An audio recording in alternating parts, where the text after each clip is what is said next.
Howard, why 2040? Why 2040? Well,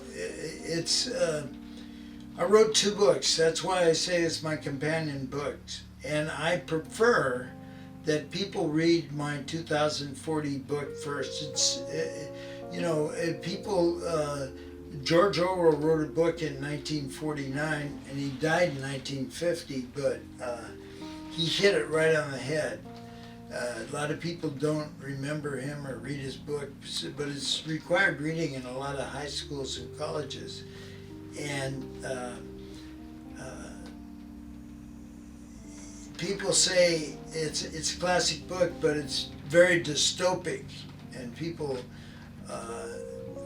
didn't like what it made them feel, because Big Brother was going to watch you in 1984, you know. And boy, he nailed it right on the head with all the cameras and stuff. Just like he had, and there were none of that around in 1949. And maybe he started writing in 1935. He fought in the Spanish War on the losing side, but you know, then he came back to the Western side. And these two books is as far as I wrote the story. 2040, I wrote to 2040 and didn't write beyond that. And I don't want to say anything about the end because a lot of people don't want to hear the end of the story before they read it. So we're going to leave it there. And 2084 is at some point in history of humans are still here, would be 2084. It could go on another 50 or 100 million years, or until the sun actually envelops the earth, which will happen, I don't know how many years, but a long time from now.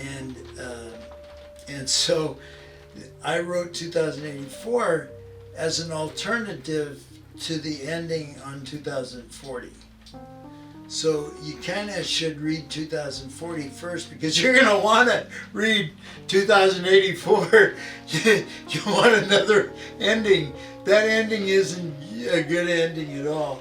So, but that's the end. And in 2084, I didn't write an end. It could go on and on and on.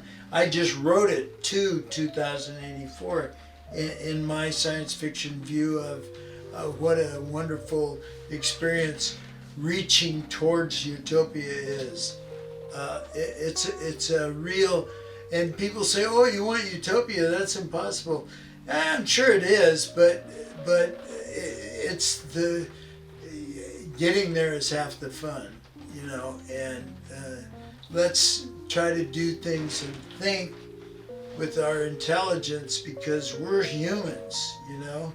And this nonsense about 500,000 people watching a game, or over 1 million people, 3 days went to see the election of the college graduates into the professional basketball league. And it's just so misplaced when we have all of these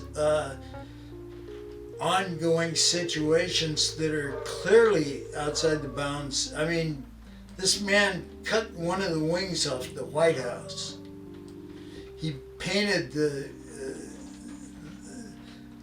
pool in front of between Lincoln Memorial and the Washington Monument, and it always starts out, oh, we're not going to pay anything, and now it's, I think, up to $17 million, and they're saying that the company he hired was hired corruptly with no other bids. And so, you know, it's reached the point that